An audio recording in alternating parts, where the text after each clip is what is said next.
Fala pessoal, beleza? Bom, para quem tá chegando aí agora, eu sou o Thiago, esse aqui é o meu canal Crítica Marxista e esse aqui é o nosso mini curso sobre a economia brasileira, né? A gente tá chegando na nossa terceira aula.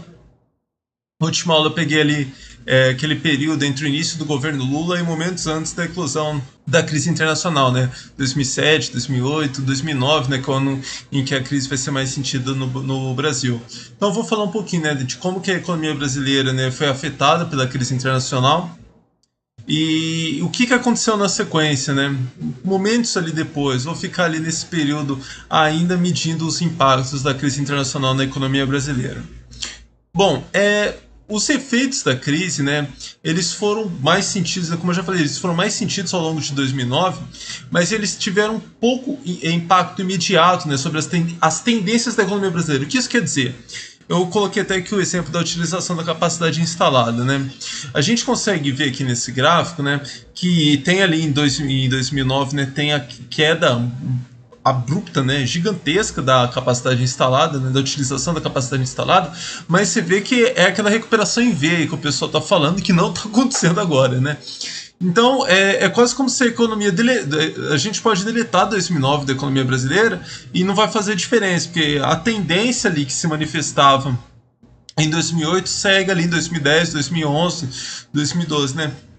Então é quase como se 2009 fosse aquele ano, um ponto fora da curva da economia brasileira, né? Que foi o ano em que a economia brasileira sentiu os impactos da crise internacional.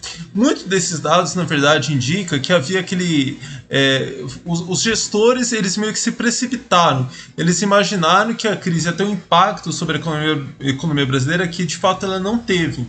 Então, e aí aos poucos eles voltaram, né, a ampliar a utilização da indústria, enfim. Mas isso aqui é só um exemplo. Se vocês separarem, né, todos esses gráficos que eu estou mostrando aqui ao longo do mini curso, né, e dê uma reparada ali o que acontece em 2009, né, tem vários gráficos que é possível ver essa queda abrupta, mas uma recuperação como se nada tivesse acontecido, né. Mas veja, então...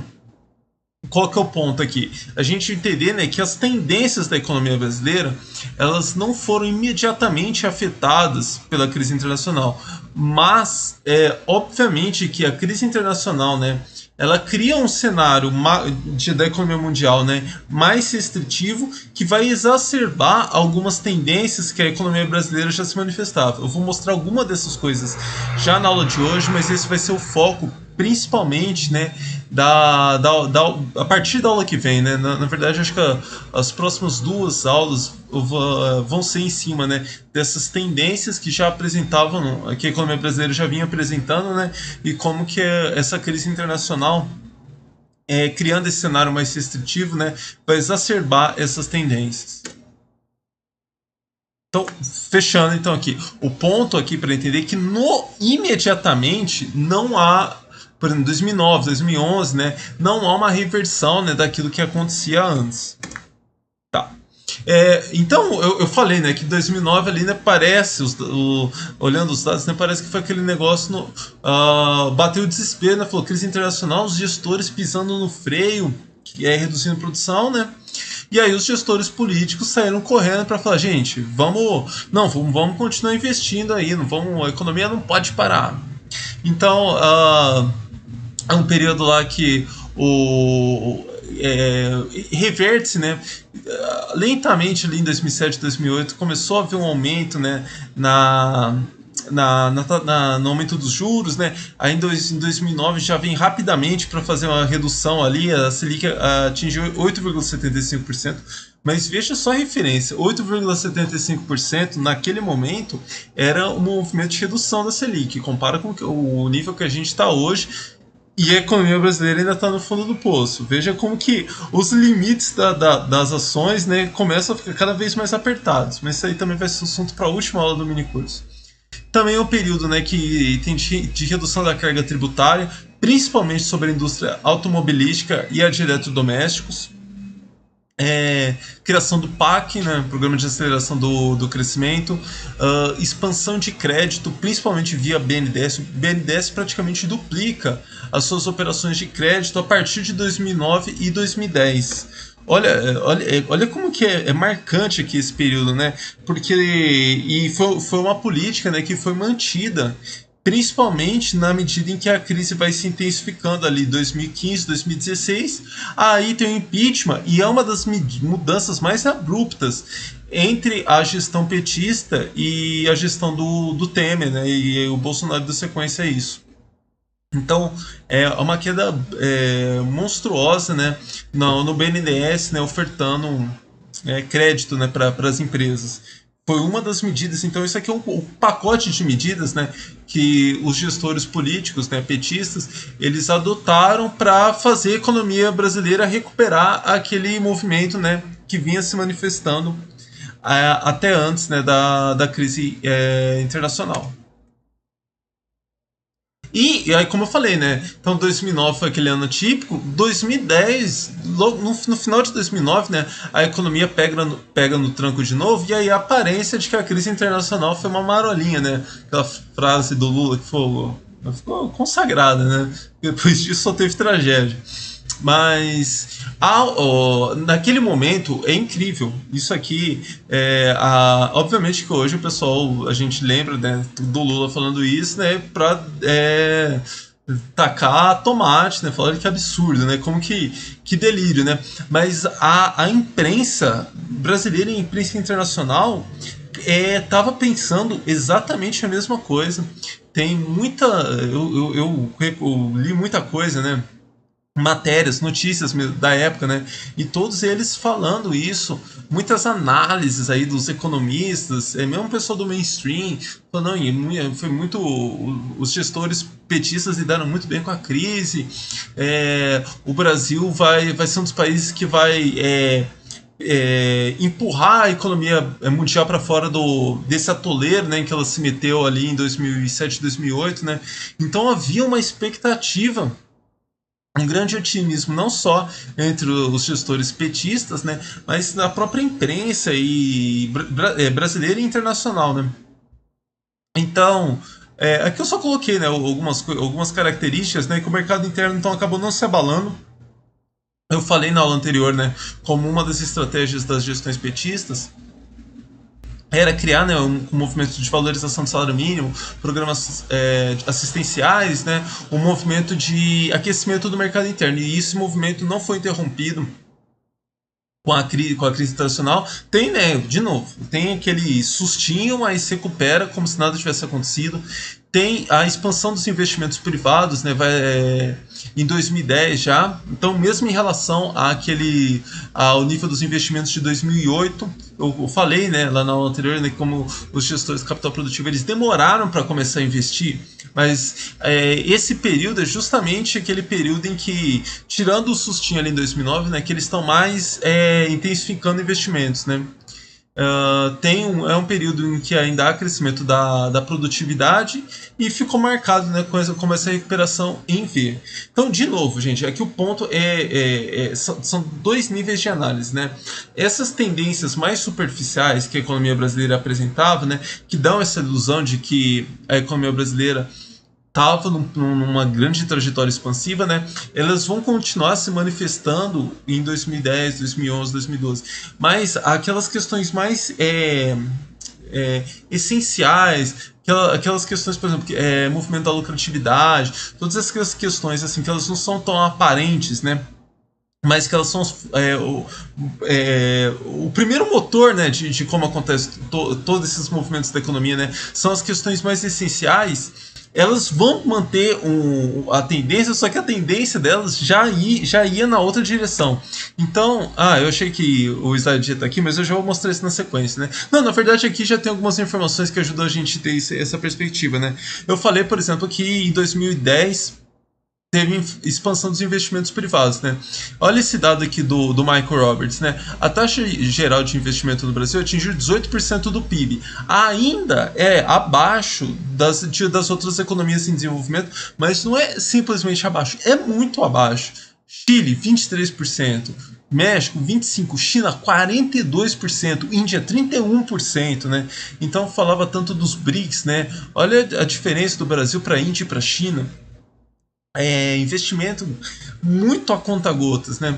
Além disso, as maiores taxas de crescimento, de novo, aquelas duas tendências que eu já tinha salientado no vídeo anterior, né? Investimentos muito contidos e, além disso, as maiores taxas do crescimento da produtividade ocorreram nos segmentos de menor peso relativo em termos de valor adicionado. O que isso quer dizer? Obviamente que aqueles setores que envolvem maior tecnologia são setores que tiveram maior incremento da produtividade. Setores de alta tecnologia são setores mais suscetíveis a você ter uma grande expansão da produtividade, né? E dentre outros motivos, é por isso que é vantajoso para uma economia ser composta, né, por setores de alta tecnologia. É melhor ser composto por setores de alta tecnologia do que de média e baixa tecnologia, porque setores de alta tecnologia são mais passíveis de ter incremento da produtividade. Só que esses setores na economia brasileira, eles se representam, né, muito pouco, uma fatia muito pequena. Então, são setores em que teve maior incremento, né, da produtividade, mas eles têm um menor peso relativo lá no PIB, né, porque eles são menores, são poucos negócios, né. Então aqui dá um exemplo como os de fabricação de equipamentos de informática, produtos eletrônicos e óticos, que teve um crescimento de 16,6 em média ao ano. Não, o peso relativo. Enfim, e a impressão e reprodução das gravações com 6,1% em média ao ano. A contribuição desses setores ao valor adicionado somava aqui, não, tá isso. Aqui é o peso e aqui é o incremento e aqui é o peso de 3,6% do PIB em 2015. Então, de novo aqui outra tendência, né, que a gente já via, que eu já tinha começado a falar na última aula, né, que vai continuar se manifestando aqui, né? E de novo, olha, é um movimento muito mais impactante para a economia ao longo prazo, né? Então é um movimento tendencial, né, que vai lentamente deteriorando as bases da economia brasileira. Olha aqui que a partir de 2007, quase que finalzinho de 2006, início de 2007, a média salarial supera o crescimento da produtividade líquida do trabalho. Então veja que a crise internacional tem um impacto muito baixo em relação a isso aqui. No sentido de que não é ela que gerou esse impulso, mas esse impulso ele já vinha se manifestando e obviamente que depois da crise internacional, com a economia mundial ficando num cenário muito mais restritivo, né, essa tendência só se exacerba. Palavra difícil. Mas é o que a gente vê aqui, então, justamente nesse período, né, o aumento, né, do salário médio continuou constante e a produtividade líquida do trabalho, né, que ela deu aquela estacionada em 2009. E aí depois disso não consegue mais correr atrás do incremento salarial, né? E ali depois, quando a economia brasileira começa a entrar na fase declinante, você vê, repara que os caras os gestores do capital produtivo simplesmente largaram a mão, falaram, ó, não tem como correr atrás, né, de aumentar a produtividade de forma a superar o crescimento da média salarial. Aí vai ter todo aquele movimento lá do pacto da Fiesp, lá de ter que reclamar para os gestores políticos, ó, vamos ter que cortar salário aí, porque a gente não vai aumentar a produtividade, que nossos setores é de baixa tecnologia, a gente não consegue aumentar a produtividade, nossa única estratégia de crescimento é arroxo salarial. Então, na média da indústria geral, né, o nível salarial, né, a massa de salário, representa 8,9% do valor da produção em 2007. Então, salários era mais ou menos ali 9% em 2007, né? Sobe para 10% em 2011 e chega em 10,8% em 2015. E aí, paralelamente a isso, né, que eu falei, né, que aqui a gente vai vendo, né, então vamos lá, até 2010, até 2011, ali, 2012, a gente vê a produtividade ali tentando se aproximar ainda da média salarial, né, e depois ela estaciona. Olha o que está acontecendo paralelamente a isso. as empresas, né, não financeiras estão tendo um crescimento, né, expansivo das suas receitas financeiras. Ou seja, os caras vão aos poucos falando, não, eu não vou ganhar mais dinheiro com produção, não, eu vou dedicar aqui parcelas importantes, né, dos meus lucros, né, dos recursos, né, que eu estou conseguindo, até também com essa questão de desoneração tributária, expansão do crédito lá para o BNDES. O pessoal pega esse dinheiro e vai para a especulação financeira, vai atrás de receitas financeiras, mesmo se você não é um banco, mesmo que você é uma empresa lá, que produz celulose, Ambev. Então, a grande nesse momento, curiosamente, né, que ajudei a gente a entender tudo isso que estava acontecendo ali, os gestores do capital produtivo começaram a destinar mais e mais recursos, né, para a especulação financeira. E aí, aqui a gente chega, né, naquele ponto que eu estava antecipando, né, essa dissonância, né, entre os interesses do capital produtivo e aquilo que os gestores políticos vinham fazendo, né. Eu coloquei lá atrás aquele pacote de... Não vou recuperar aqueles slides lá, mas de cabeça, né? Eu falei PAC, desoneração tributária, expansão do crédito, né? Mas, paralelamente a isso, continuando com aquele movimento, né, de valorização do salarial, né? Então, era esse a estratégia dos gestores petistas. Enquanto isso, o que os gestores do capital produtivo vinham reivindicando, né? Barateamento da força de trabalho, como eu falei, como que a indústria de baixa tecnologia, eles aceitaram de que que eles não vão caminhar em direção a abrir negócios, né, que envolvam maior desenvolvimento tecnológico, ou mesmo trazer maior desenvolvimento tecnológico para esses setores.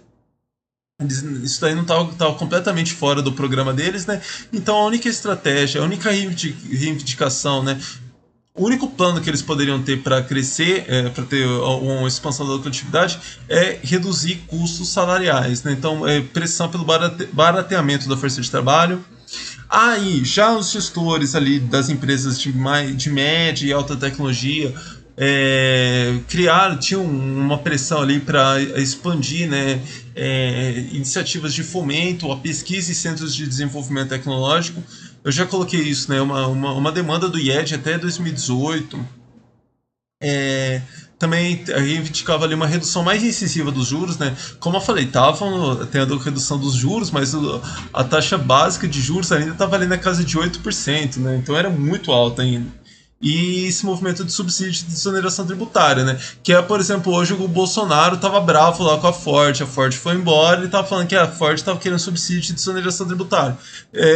Os caras estão querendo isso desde 2008. Aliás, sempre reivindicaram, né, de subsídio de desoneração tributária, né? Mas esse movimento começa a se fortalecer, né? Eles começam a se articular mais nessa direção a partir ali da crise internacional. A exceção, então, né, que eu falei aqui, que eles estavam descontentes, né, com os rumos, né, com o que vem acontecendo, né. A exceção é o ramo da construção civil. O PAC e todos aqueles eventos que o Brasil sediou, Copa de 2014, Olimpíadas de 2016 e vários outros grandes eventos, né, eles deram um empurrão assim monstruoso, né, para a construção civil, né. A construção civil ela se torna ali entre 2011 e 2015, que é o período em que a economia brasileira começa a estacionar. A construção civil se torna o segundo setor, né, mais relevante, esse setor da indústria mais relevante, né. Aqui ela é quando eu consigo. Não consigo aqui usar o cursor do mouse. Então, aqui, ó, esse período aqui é o período em que a construção civil ultrapassa aqui eletricidade, gás e saneamento nesse setor. Tem até aqui uma aproximação, olha que loucura. O setor extrativista, né? O Brasil sempre foi um fazendão, em nenhum momento teve alguma possibilidade de reverter esse quadro, né? O mais próximo que se chegou disso foi a construção civil ali entre 2013 e 2014 aqui, que é um momento que a indústria extrativista, né, tem uma crise e eles conseguem se aproximar ali, né? No auge ali da Copa de 2014 e Olimpíadas de 2016, né? Mas vejo que depois disso acaba o impulso, né? Ela perde esse impulso e volta ali, né? Tem uma queda aqui agora. Em 2017 estava ali com 141, só para comparar, né? 141% em relação do PIB, né? do Ciência Ativista 242%. Bom, gente, era isso que eu tinha pra aula de hoje. Eu queria indicar aqui que quem quiser acompanhar, às vezes, eu tô publicando uma aula só por mês, saiu esse texto meu na Revista Brasileira de Estudos Organizacionais, né? Aqui tá todas essas referências. Então, esse texto aqui é basicamente, né, o conteúdo que eu estou trazendo aqui no minicurso. Obviamente que aqui no minicurso eu acabo enfatizando algumas coisas que lá eu não enfatizo tanto e lá eu enfatizo outras coisas que aqui não aparece tanto. Mas quem prefere, né, ler do que ficar acompanhando vídeos, ou enfim, quer acompanhar logo, né, porque ainda devo demorar uns meses, né, para concluir o minicurso, se quiser se adiantar lá, dê uma conferida nesse texto aqui. Então, aqui estão todas as informações. A bibliografia, né, já falei isso algumas vezes, né? Eu estou divulgando, eu estou disponibilizando esses slides, né, lá no grupo do Telegram, né? Então aqui tem todas as referências que eu utilizei, mas qualquer dúvida ali também pode comentar aqui que eu passo as referências. Aí os comentários de sempre, achou esse vídeo instrutivo, curta, ajuda aí na divulgação, comentário de engajamento, se inscreva no canal, sininho e... Eu acho que é isso, eu não tenho minha colinha aqui, aí eu esqueço as coisas que eu tinha pra falar. E na verdade, né, eu tinha comentado que eu ia fazer um vídeo respondendo questões e comentários, mas como teve toda essa questão da Ford, né, eu achei que seria mais interessante essa semana antecipar essa aula do minicurso, né. Aí, mas enfim, eu não vou fazer promessas sobre o que vem aí na próxima semana, porque eu sempre corro o risco de mudar de ideia, então... surpresa aí, até pra mim nesse momento, o vídeo da semana que vem, gente. É isso, um abraço e até a próxima. Fala pessoal, beleza? Bom, pra quem tá chegando aí agora, eu sou o Thiago, esse aqui é o meu canal Crítica Marxista. Vídeo de hoje, depois desse longo hiato, né, a gente vai estar retomando aqui o mini curso sobre economia brasileira. Eu até comentei nesses dias, né, aqui mesmo no YouTube, no Facebook também, né, que eu consegui dar uma boa adiantada nos slides aqui. Então tem eu acho que até aquilo que eu consideraria o final das aulas regulares desse minicurso, né?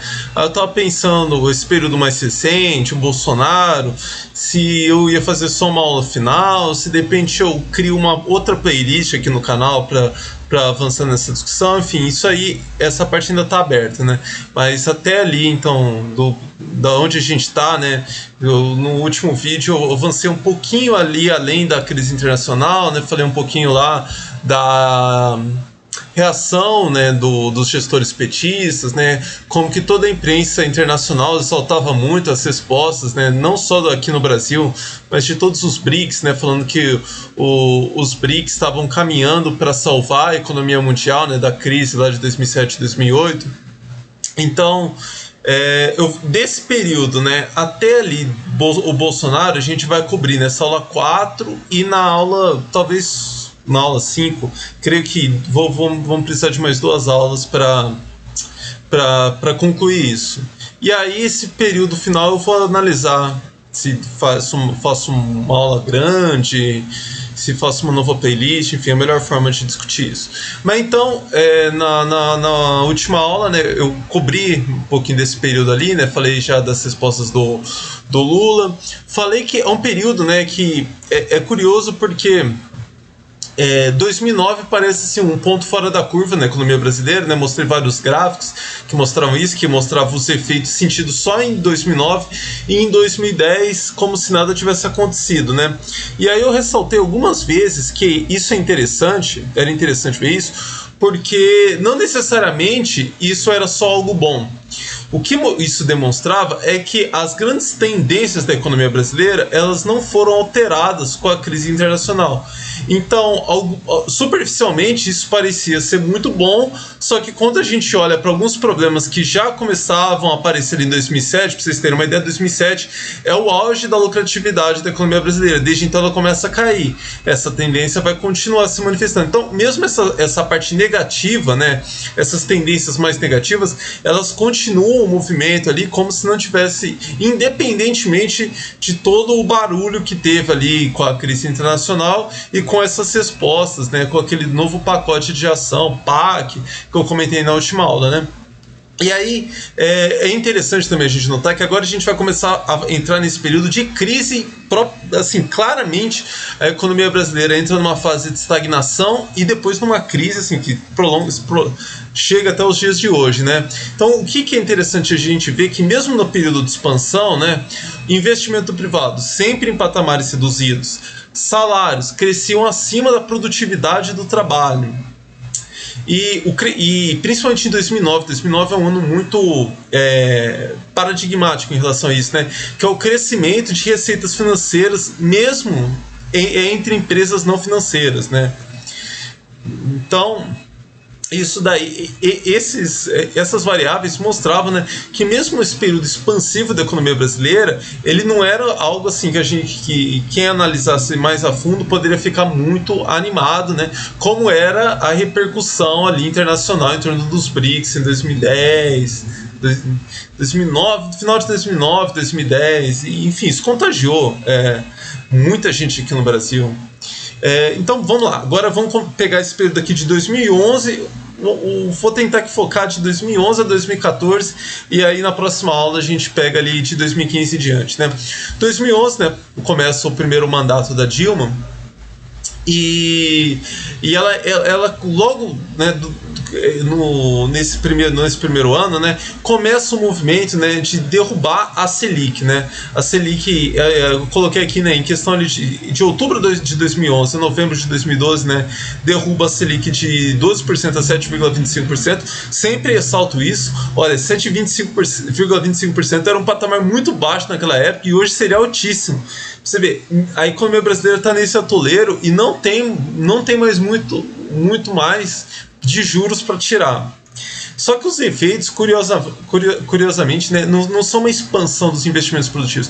Porque a ideia é o seguinte: quando derruba juros, você está pensando que os bancos, né, as instituições financeiras privadas, elas vão ter menos incentivo a ficar comprando título da dívida pública, né, e toda a parafernália, né, de instrumentos, né, de modalidades que surgem a partir da dívida pública brasileira, né, para ter que emprestar esse dinheiro, ser obrigado a emprestar na forma de crédito, né, para as empresas. Então, diminui os juros, os bancos vão ter que emprestar, as instituições financeiras vão ter que emprestar mais dinheiro para as empresas, né.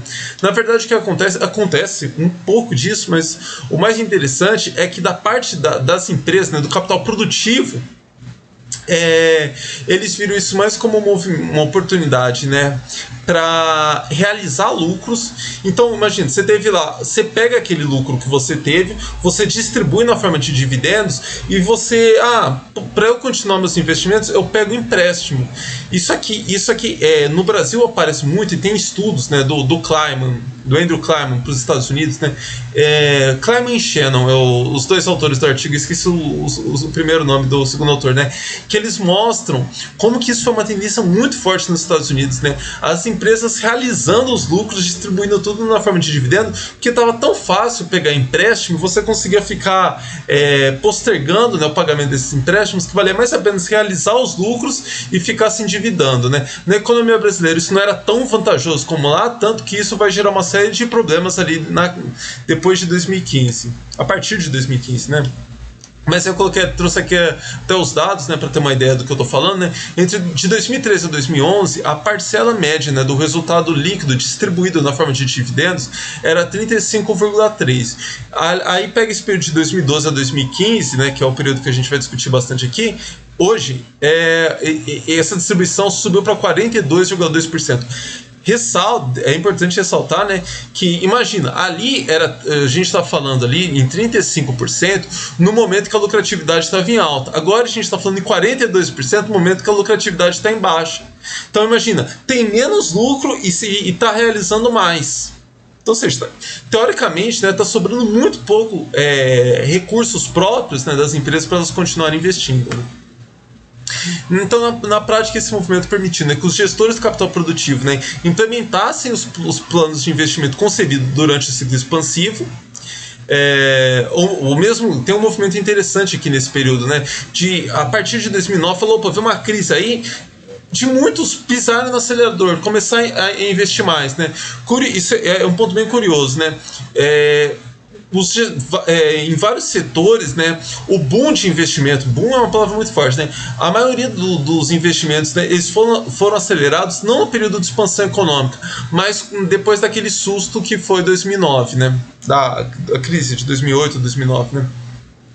Mas então o que eu estou falando aqui é o seguinte: os gestores do capital produtivo, eles não aumentaram o investimento, eles mantiveram mais ou menos aquele patamar, né, de investimento, isso realizando os lucros, mas pegando mais empréstimos, né? E também, né, como que eu ressaltei, né, e também utilizando esses recursos, né, para gerar receitas não financeiras, mesmo quando a gente está falando de capital comercial e capital produtivo. Esse gráfico aqui ele é bem interessante para mostrar ali como de 2010, 2011, 2012, né, até 2011 ali, 2012 já é um movimento de baixa, né, como que tem esse grande saída, né, de rendimentos, né, esse movimento, né, de realizar lucros, ele não é só internamente, não. Investimento externo, esse pessoal que investiu no Brasil também aproveitou para realizar os lucros, né, e mesmo investimento direto, né, em títulos da dívida, foi um momento assim, de retirada desses investimentos do país. Então, na insuficiência da queda de juros, né, mostrei aqui, né, que o movimento, né, os resultados desse movimento de queda, de redução da Selic, né, foi muito limitado, né, diante daquilo que os gestores esperavam, né, de um movimento de ampliar investimento produtivo, né, tirar a economia brasileira dessa pasmaceira, né. Na insuficiência disso, o governo Dilma ele optou por desvalorizar o real, uma demanda muito forte, né, do capital produtivo exportador brasileiro, né, principalmente ali do setor de commodities, né, que veja, o setor agropecuário brasileiro nesse momento ele não era o momento mais favorável, né, de todo esse ciclo, de todo esse período que a gente está analisando, é um momento mais desfavorável, né, pro agronegócio brasileiro, né? Então eles estavam pressionando muito, né, para ter essa desvalorização do real, que melhora muito a capacidade deles em competir no mercado internacional. Tem também só que imagina, a gente está vendo isso no Brasil hoje, né? Desvalorização do real, o que acontece? Inflação, né? Uma tendência inflacionária, né? Nesse período, uma das estratégias para evitar que esse movimento inflacionário se fortalecesse optou-se, né, por não reajustar as tarifas administradas, né? E isso aí vai caminhar para gerar aquele problema das contas públicas, né? Esse aqui dado lá levantado pelo Marchetti, né? E outros autores, né? Que os contratos, né, que protegiam as empresas de... Vamos ler tudo, né? Quanto capital enquanto o Banco Central vendia no mercado secundário contratos que protegem as empresas de desvalorização cambial, de novo, também já comentei isso aqui antes, né?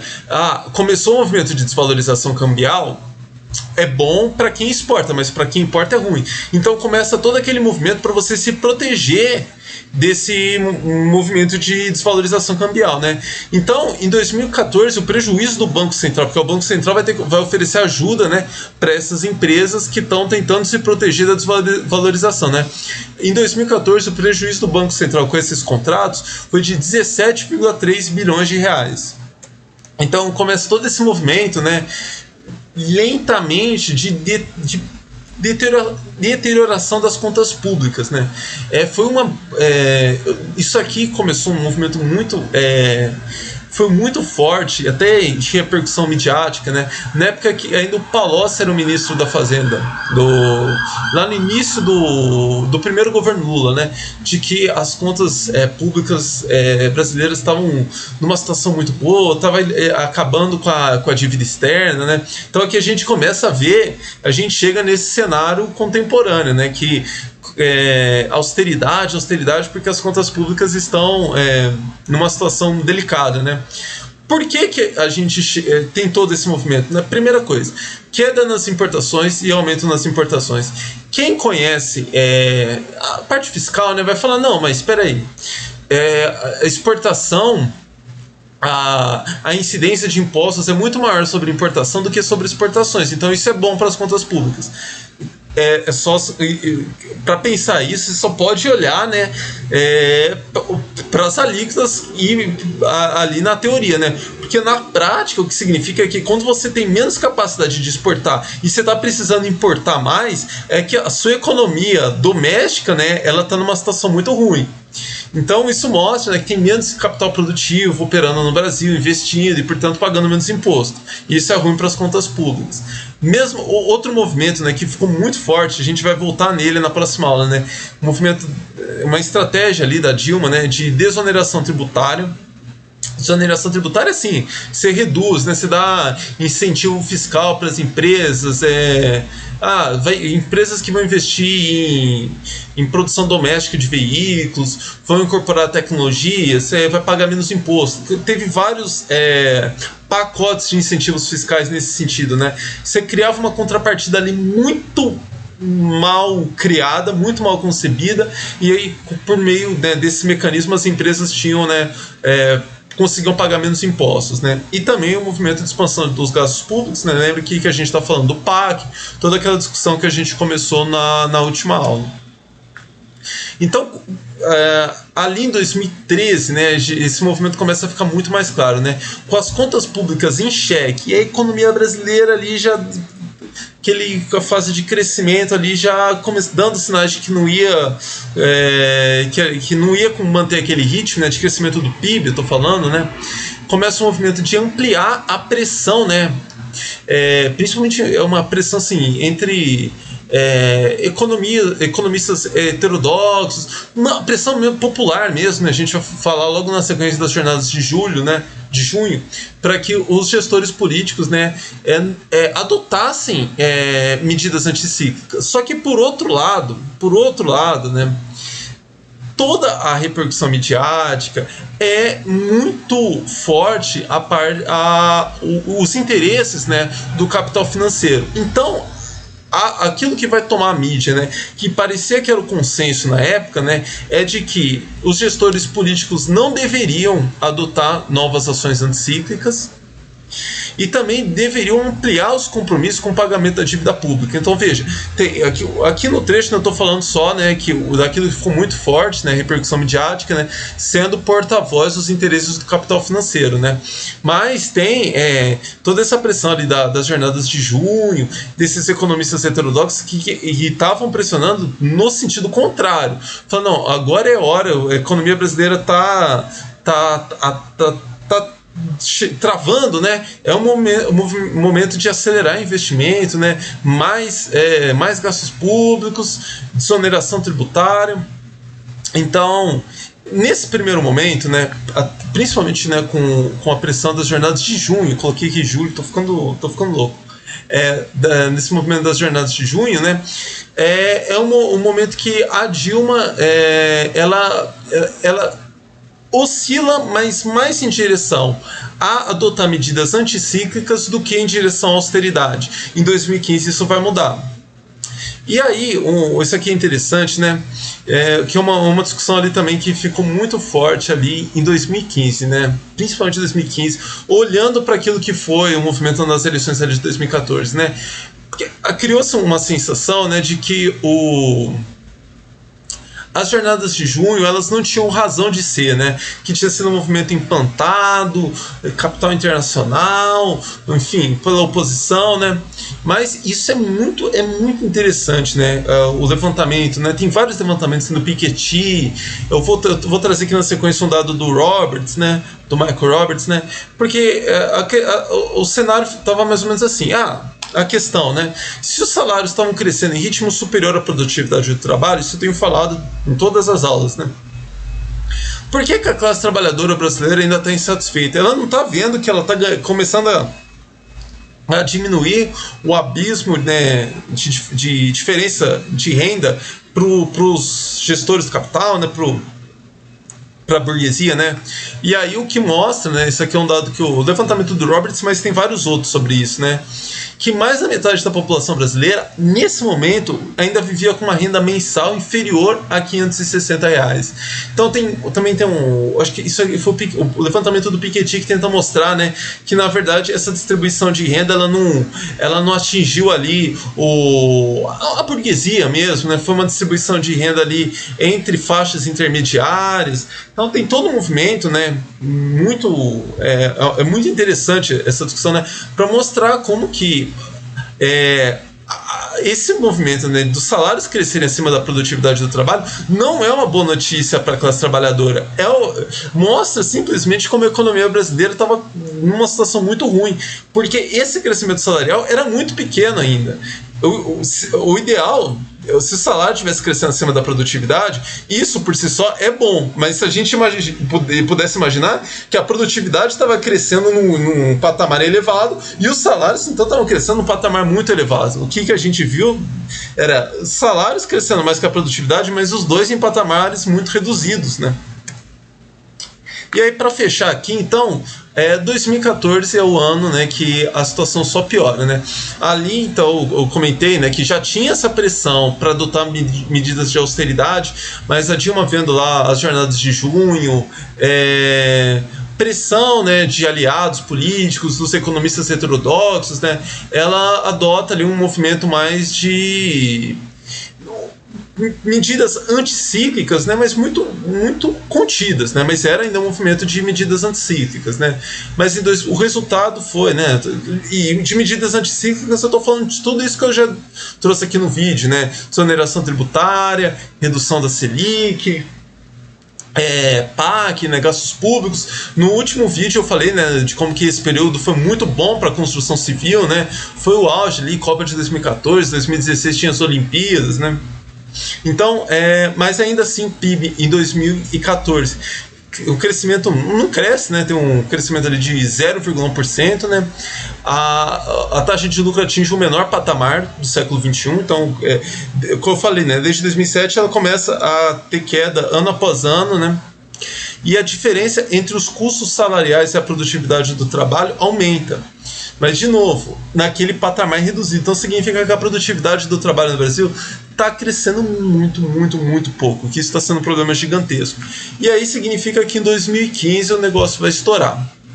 Mas eu vou deixar para falar de 2015 na próxima aula. Mas, gente, então aqui já está tudo engatilhado aqui os slides da próxima aula para eu pegar esse período de 2015 até ali o final do governo Temer. E aí eu vou pensar, né, como que a gente discute depois esse período mais recente da economia brasileira, aí pegando Bolsonaro, falando, eu tenho essa ideia de comparar, né, com a China. Falei que eu ia fazer um vídeo numa espécie do que lições, né, que a economia chinesa poderia ensinar para a economia brasileira, mas mostrar que é uma discussão muito mais embaçada, né, porque eu não sei até que ponto ainda cabe para a economia brasileira aprender lições nesse atual contexto, né. A situação está tão ruim que é bastante questionável a capacidade da economia brasileira conseguir se recuperar, né, sem imaginar aí grandes transformações na economia mundial, né, não só na economia, não estou falando só aqui localmente, não. Talvez o problema seja justamente pensar que você conseguiria mudar os resultados só com uma transformação local. Mas isso aí vai ser uma conversa aí para os próximos meses. Então, gente, é isso. Tá curtindo essa série, esse mini curso? Like, comentários de engajamento, mandem questões, né? Sempre falei essas questões aqui em cima dos vídeos do mini curso, então vou dar muita prioridade para elas. Juntou o número de questões razoáveis aí, eu faço um vídeo só respondendo questões. É isso, um abraço e até a próxima.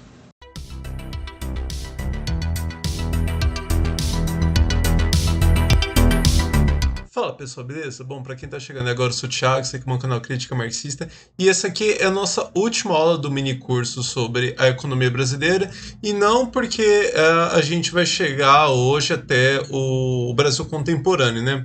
Eu comentei em vídeos anteriores, inclusive acho que na aula anterior do mini curso, né, que eu tinha decidido levar o mini curso até o final do governo Temer e abrir uma nova playlist. Ainda não sei se vai ser no formato de mini curso, se vai ser num outro formato de vídeo, mas para discutir o Brasil contemporâneo, o Brasil do Bolsonaro. Por que eu vou fazer isso? Porque aqui o minicurso, ele tá ele é muito em cima, né, dos dados que eu recolhi, né, na minha para fazer minha dissertação de mestrado, né, e também pelo próprio horizonte temporal, né, de que já é um período, né, que tem muitos dados acumulados, né. Então, mesmo depois da dissertação, tem mais coisas que eu fui recolhendo, né, para fazer esse mini curso. Então, isso confere determinado estatuto de cientificidade, né, para o mini curso. Para o período mais recente, principalmente porque alguns dados de 2019, antes da pandemia, já são muito diferentes daquilo que acontece depois da pandemia. Então é quase como se o governo Bolsonaro tivesse tido dois governos, todos muito desastrados, obviamente, terríveis, né? Mas com duas dinâmicas muito diferentes. Isso deixa até mais difícil fazer uma análise muito detida nos dados, como eu tenho feito até aqui.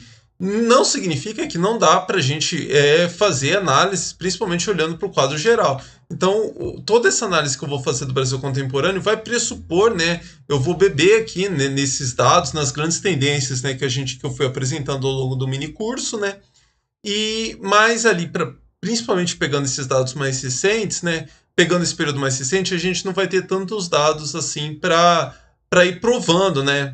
Como eu estou fazendo aqui no mini curso. Então, por isso que eu decidi encerrar o mini curso nessa aula aqui no final do governo Temer e aí criar uma nova playlist lá para discutir o Brasil contemporâneo. Então, hoje eu vou pegar, né? Eu terminei a última aula, né? Aqui, que é quando estoura a crise da economia brasileira, e agora a gente vai ver cobrir esse período, né? De crise econômica e de crise política. A primeira coisa que eu quero enfatizar aqui, né? É de que todo esse desarranjo político que acontece pós 2015, pós 2014, na verdade, né? 2014 já foi um ano. 2013, na verdade, já foi um ano quente, né? Mas principalmente quando a gente olha para a política mais institucional ali, foi 2014 com as eleições e tal, todo esse movimento ele se agrava, vira essa grande bagunça que vai culminar no Bolsonaro, por causa da crise econômica. A crise econômica é a tônica. Eu vi muita gente, principalmente na época, queria fazer uma defesa, né, das gestões petistas, falando, não, a crise política é que gerou a crise econômica. Isso não é verdade. A gente pode discutir, e a gente vai fazer isso nessa próxima playlist, aquilo que era possível fazer de diferente, aquilo que foi feito de diferente, né? E mostrar que poderia ter gerado efeitos econômicos piores do que a gestão petista. Então, quando a gente diz que acontece uma crise econômica, isso foi algo que a gente viu longamente no mini curso sobre as crises econômicas, né? A crise econômica não é algo causado, né, simplesmente pela ação do Estado, né? O Estado, ele na verdade, ele aparece quase como sempre como o salvador, né, que para evitar que aquela crise vire algo muito monstruoso, né? Mas a crise, ela normalmente, ela acontece apesar, independentemente daquilo que o Estado está fazendo, né? De forma geral, a gente vai algo que se analisa caso a caso para ver essas questões mais circunstanciais. Mas, de novo, o que a gente viu lá no curso do mini curso sobre as crises econômicas, né, que as crises elas são efeitos assim de longo curso, né, não algo que transcende, né, a ação ali política, né. Mas o que não significa que a ação política ela não tenha peso, né, é isso que a gente vai ver aqui agora. Então, para encerrar esse grande parênteses aqui, o que eu acho que seria interessante a gente ver aqui é que, por exemplo, tem a crise. A gente discutiu, né, como a gente chegou até aqui nas aulas anteriores e vamos discutir isso em outros vídeos ainda. Aí o que se espera aqui? Que é o que eu estava comentando, né? Que o Estado aparecesse, né, como esse ente salvador, né? E o início do segundo governo Dilma, né, em função de toda a pressão já midiática, de toda a pressão política, já começa indo na outra direção. Então, a Dilma decide não intensificar as medidas anticíclicas. Então, preocupado com toda aquela história dos gastos públicos, da crise fiscal, ela coloca lá o Joaquim Levy, né, como ministro da Fazenda, um cara muito mais aderido aos interesses, né, do capital financeiro. E aí segue uma linha, né, ao longo de 2015 muito diferente daquilo que ela tinha falado até em resposta às jornadas de junho, lá em 2013. Que restrição de acesso ao seguro-desemprego e auxílio-doença, alterações de benefícios previdenciários, aumento das tarifas administradas, que ela tinha resistido em aumentar essas tarifas até as eleições de 2014. Então, há uma reviravolta ali na forma com que ela estava, a gestão da Dilma estava lidando com a perspectiva da crise. Quando a crise se consolida, quando a crise estoura, em função de todas essas pressões, ela opta por não enfrentar a crise com medidas anticíclicas, né? E é muito interessante, né? Que apesar dos telejornais, eu não sei por que os telejornais, principalmente Globo News, né? Que são os que têm maior alcance, né? Mas também que invade Folha de São Paulo, Estadão, né?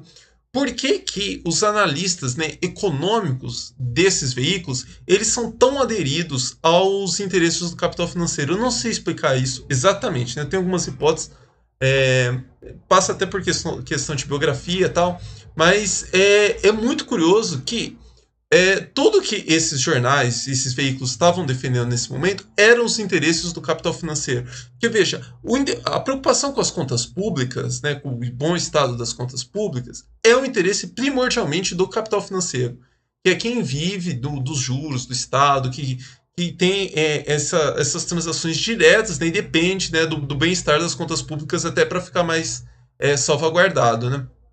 Qual que era a preocupação do capital produtivo nesse momento?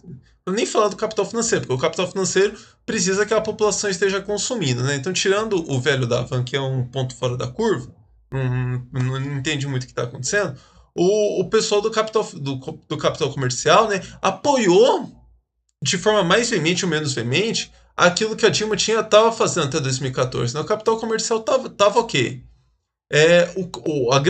Os dois pontos de choque eram o capital financeiro por conta das contas públicas e o capital produtivo, que é em função do aumento, né, dos salários, né, do nível salarial subindo acima do aumento da produtividade do trabalho. A gente falou sobre isso nos vídeos anteriores, né? Então, as grandes demandas do capital produtivo não era, vamos salvar as contas públicas. Não, eu preciso de redução de custos trabalhistas, eu preciso de redução, né, de carga tributária. A única intersecção, né, mais direta do capital produtivo com as contas públicas e questão logística. Então, o pessoal gosta muito da expressão custo Brasil, né? Custo Brasil tem muito a ver com logística. Desde para abrir um negócio, a questão de logística mesmo, de transporte, né? Então, aqui eu até separei, né? Isso aqui, aquele gráfico, né, que a gente comentou bastante nos vídeos anteriores, né? Que a produtividade do trabalho, que o salário, né, estava crescendo mais que a produtividade do trabalho. Mas veja que com todas essas medidas que a Dilma começou a tomar em 2015, gerou um tímido efeito ali sobre o salário médio real. Então você vê ali uma pequena queda ali em 2015, né, do salário. Isso vai persistir, mas de forma muito tímida em 2016 e 2017, né? Então, de novo, mostrando, né, indo na direção daquele longo parênteses que eu fiz no início, né, de que a intervenção estatal, né, ela tem muitos limites. Pô, o Temer, vamos falar isso na sequência, o Temer assumiu para reduzir custos trabalhistas, e mesmo assim ele conseguiu muito pouco. A vontade, né, dos gestores políticos, né, é muito diferente daquilo que de fato eles podem fazer. Exemplo contemporâneo, lockdown. Quantos governadores e prefeitos aí tentaram decretar lockdown nas cidades para conter a pandemia e não conseguiram? Então vamos lá, mas dando sequência. A parte dos investimentos públicos, né, que eu falei ali, que eu coloquei, né, aqueles 3 demandas, né, do capital produtivo. Redução dos custos trabalhistas, fiscais e a questão logística, né? Isso aqui foi, eu já estava fazendo a pesquisa, foi muito curioso, né?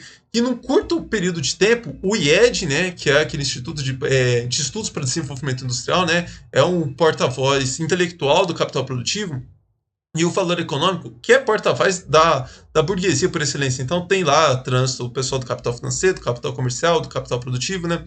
num curto espaço de tempo, começou o IED e o valor econômico, né, o valor muitas vezes repercutindo aos estudos do IED, né, a falar preocupado com os investimentos públicos, né, não de forma geral, né, mas o Brasil está investindo menos em infraestrutura, em logística do que países como Luxemburgo, Eslovênia, Hungria.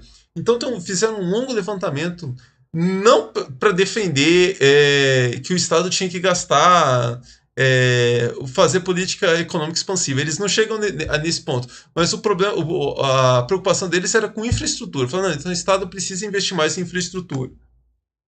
É por isso que aí o pessoal fica quieto com relação à educação, saúde, né? Porque para ele falar, não, a gente precisa aumentar a infraestrutura, mas não pode cortar de saúde e educação, vai chegar no ponto que fala, então, ó, tem que gastar mais.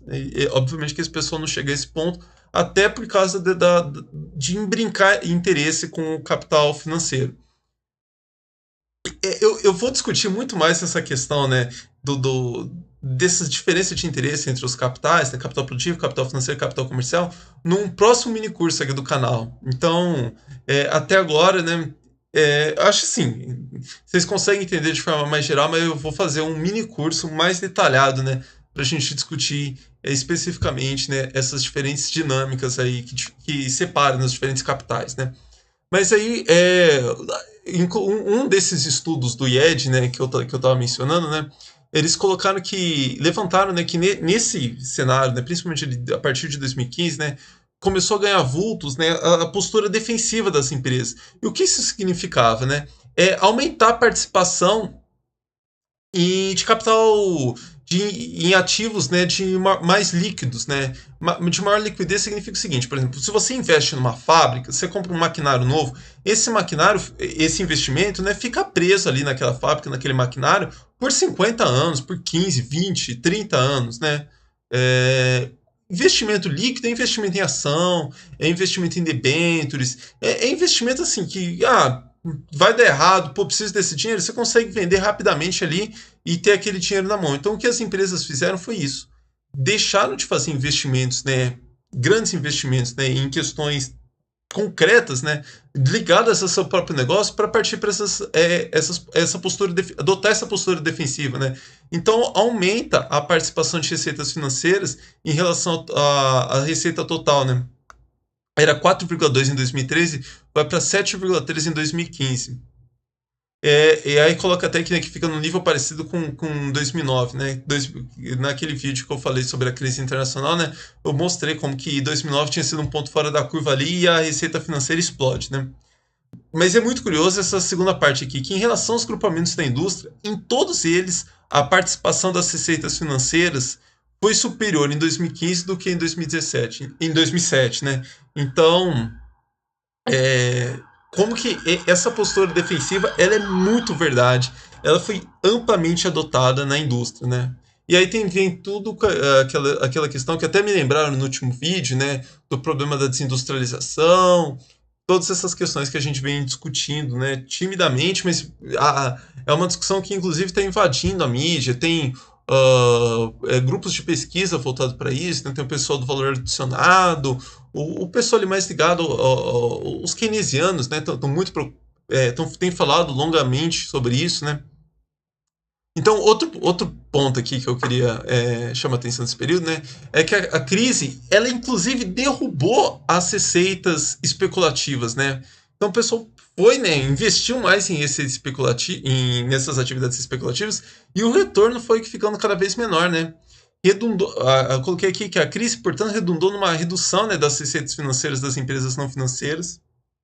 E aí, além disso, em queda da produção industrial, porque, veja, o pessoal deixou de investir na produção para ir para atividade especulativa. Caiu a receita com as atividades especulativas, caiu a receita com as atividades produtivas, consequentemente cai investimento produtivo, cai exportação, cai a rentabilidade e cai a rentabilidade dos investimentos, né, externos que estavam sendo direcionados para o Brasil, né? Inclusive o volume deles.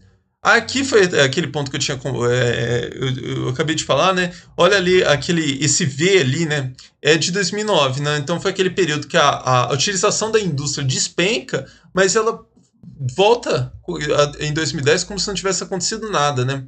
Enquanto que aqui, quando a gente olha aqui nessa segunda parte do gráfico, né, de 2015 em diante, não é bem verdade, né? Cai e fica lá nesse patamar muito reduzido até 2018. E isso aqui também é muito interessante, né? Olha a proporção de investimento, né? Dos lucros que é reinvestida, né? Olha como despenca ali depois de 2014. É ladeira abaixo até 2016, né? Então, né, o ano de 2015 ele é esse ponto, né? É o ponto, é quando a crise explode mesmo, e é o que vai gerar toda a barulheira em 2016, né? É o responsável direto por tudo aquilo que vai acontecer em 2016, né? Aí eu coloquei aqui, destaquei aqui, né, que as empresas sofreram um impacto praticamente imediato, né, daquele movimento, né, do governo Dilma, né, de aumentar de novo a taxa de juros, de permitir desvalorização cambial, né? Então é quase que imediato que a dívida dessas empresas, né, explode. Eu comentei também isso rapidamente no vídeo anterior, né, que eu falei que ali em 2012, nesse período, né, muitas empresas estavam adotando o expediente de se endividar para não reduzir investimentos produtivos.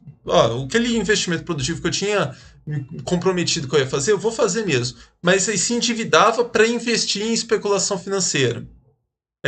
Distribuir dividendos, né? Eu falei que isso era uma tendência muito forte nos Estados Unidos e que aqui no Brasil aconteceu num curto espaço de tempo e com algumas limitações e que ia dar muito errado. O muito errado foi isso aqui.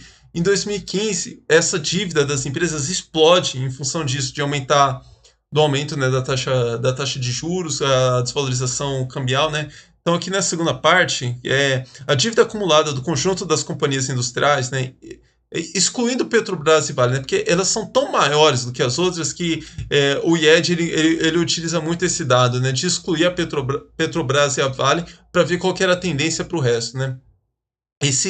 A dívida acumulada, então, desse pessoal alcançou o pico da série em 2015.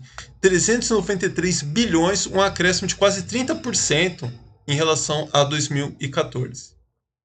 E aí a última cartada da Dilma, né, para tentar reverter esse quadro, foi as desonerações tributárias, algo que logo depois que ela foi impeachmentada, ela falou que tinha sido um grande erro, né? E eu vi o pessoal, eu não vi a entrevista do Lula, né? O Lula, eu tô gravando o vídeo no dia seguinte, ele deu uma grande entrevista para o Reinaldo Azevedo, mas ele tem outras falas dele aí que eu vi o pessoal repercutindo, eu não vi a fala dele mesmo, mas que ele estava fazendo esse meia-culpa também com relação a essas desonerações tributárias, né?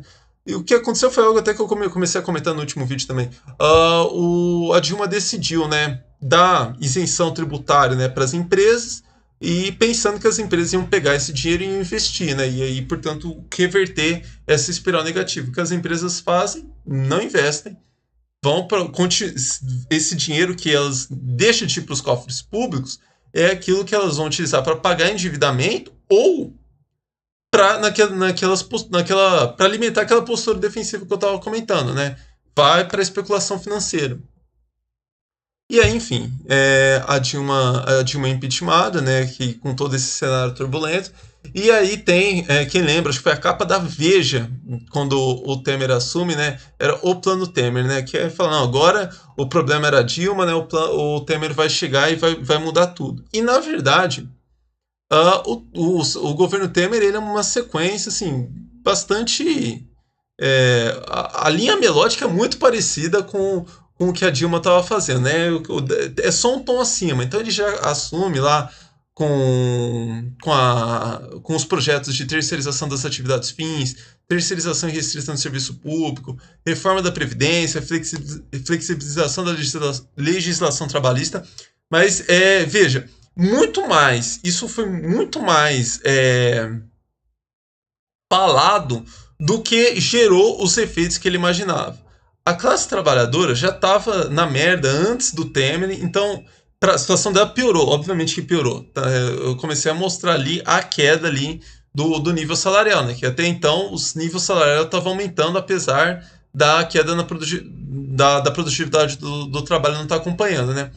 Aqui o que a gente vê é uma queda, assim, é limitada até, não é uma queda assim, abrupta, né? É monstruosa do nível salarial. Então a classe trabalhadora começa a perder é, padrão de vida, né? Mas, curiosamente, o governo Temer ele adota uma postura muito mais incisiva com relação à política monetária. Então, ele derruba a Selic de 14,25 para 6,5, né? Eu acho que a grande diferença do governo Temer é essa grande preocupação que ele teve em atender às demandas mais propagandeadas, né, do capital produtivo, né? Então, o capital produtivo estava endividado, ele vem de reduzir a Selic ali para tentar dar um jeito. Veio com esse discurso muito bem alinhado para reduzir custo trabalhista. Para aquelas desonerações tributárias que a Dilma começou, o Temer deu sequência e até, de novo, também subiu o tom. Então, a principal diferença, eu acho, é na política monetária, né? Mas, curiosamente, né, o que ele fez? Ele falou, ó, vou apertar aqui e vou aliviar ali, né? Eu apertei para o capital financeiro reduzindo a Selic, porque a Selic em alta é interessante para o capital financeiro, mas então preciso dar uma aliviada, né, para o capital financeiro não ficar melindrado com ele, porque o Temer ele não assume achando que ele não ia conseguir disputar as eleições de 2018. Eu acho que ele tinha essa ilusão de que se ele conseguisse agradar todo mundo ali, a burguesia ia colocar ele por aclamação lá em 2018, né? Então ele falou, vou atender as demandas mais latentes do capital produtivo, né? Capital produtivo, lembra? Foi quem derrubou, foi quem mais fez barulho para derrubar a Dilma, né? O pato da Fiesp, né? Só que ele também tinha que tomar algum cuidado com o capital financeiro. E aí o que ele faz? Eu falei lá nas aulas, né, na parte do governo Lula, né, como que o BNDES tinha virado um instrumento-chave, né, para conceder empréstimos, né, para as empresas. O Temer ele faz o seguinte, ele corta, né, ele restringe a atuação do BNDES, mas a ideia era abrir espaço, né, para o capital financeiro privado. Então fala, não, eu diminuo o papel do BNDES, mas aí o capital financeiro vai ter maior demanda das empresas produtivas, né, para pegar empréstimo do capital financeiro. E não é o que acontece. Porque o capital financeiro no Brasil ele tá tão acostumado com ganhar muito com um risco baixo, que é a dívida com a dívida pública, que o capital financeiro ele não compra a causa do capital produtivo no Brasil. Tanto que, vamos ver se já está aqui no slide seguinte, em 2017 a Fiesp estava até ali 2016 tentando derrubar a Dilma.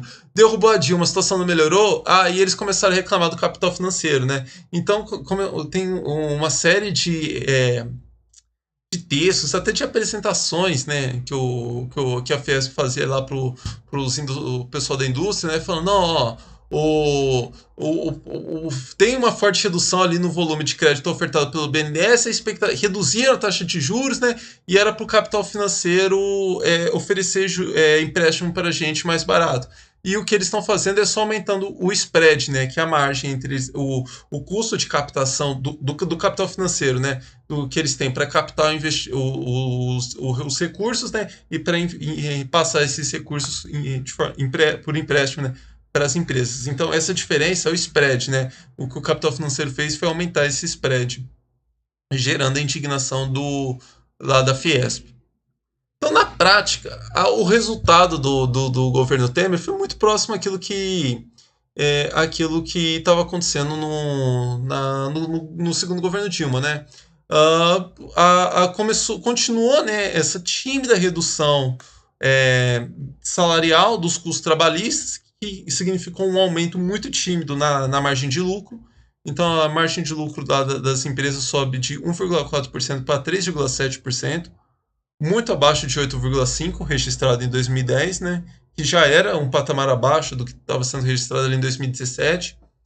E a queda da sexta para a nona posição, né, no ranking dos 10 maiores destinos para investimento global, né?